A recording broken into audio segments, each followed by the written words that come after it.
తెలంగాణలో సవాళ్ల రాజకీయం నడుస్తోంది. 12 ఏళ్ల మోదీ 10 ఏళ్ల కేసీఆర్ పాలనపై తాను చర్చకు సిద్ధమని ప్రకటించారు సీఎం రేవంత్ రెడ్డి. దీనిపై చర్చించేందుకు బీజేపీ బీఆర్ఎస్ నేతలు సిద్ధమేనా అని సవాల్ చేశారు. రేవంత్ సవాల్ కి అదే స్థాయిలో కౌంటర్ ఇచ్చారు కిషన్ రెడ్డి, కేటీఆర్.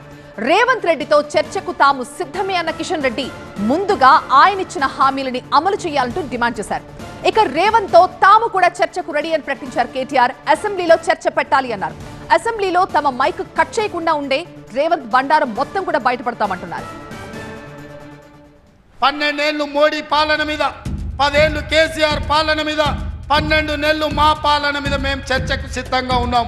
నేను మా సోదరుడు దామోదర్ రాజనరసింహ గారు మేము చర్చకు వస్తాం. తారీఖు చెప్పండి, ఏ సెంటరో చెప్పండి, ఏ సెంటర్ అయినా మేము తయారు.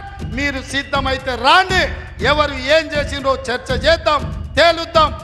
ఈరోజు రేవంత్ రెడ్డి చెప్తున్నాడు చర్చకు సిద్ధమా అని సవాల్ చేస్తా ఉన్నాడు. అయ్యా రేవంత్ రెడ్డి, చర్చకు సిద్ధమే, కానీ నువ్వు ఇచ్చినటువంటి హామీలు ముందు అమలు చేయి. కనీసము కార్యాచరణ ప్రణాళికైనా ప్రకటించు. ఎప్పటి లోపల నిరుద్యోగులకు ఉద్యోగాలు ఇస్తావు? ఎప్పటి లోపల రైతులకు ఇచ్చిన హామీలు అమలు చేస్తావు? ఎప్పటి లోపల స్కూటీలు ఇస్తావు? ఎప్పటి లోపల తులం బంగారం ఇస్తావు? ఎప్పటి లోపల రైతు భరోసా ఇస్తావు?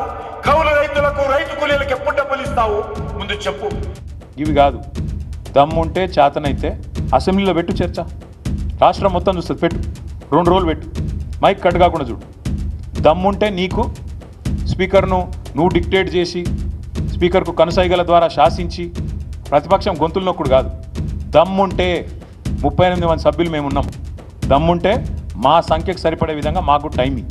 అక్కడ అసెంబ్లీలో 4 కోట్ల ప్రజల ముందు నీ బట్టలు ఇప్పుతాం. అక్కడనో ఇక్కడనో చర్చ కాదు, బహిరంగంగా అసెంబ్లీ సమావేశాల్లోనే నీ బట్టలు ఇప్పుతాం. ఇది మా సవాల్ నీకు.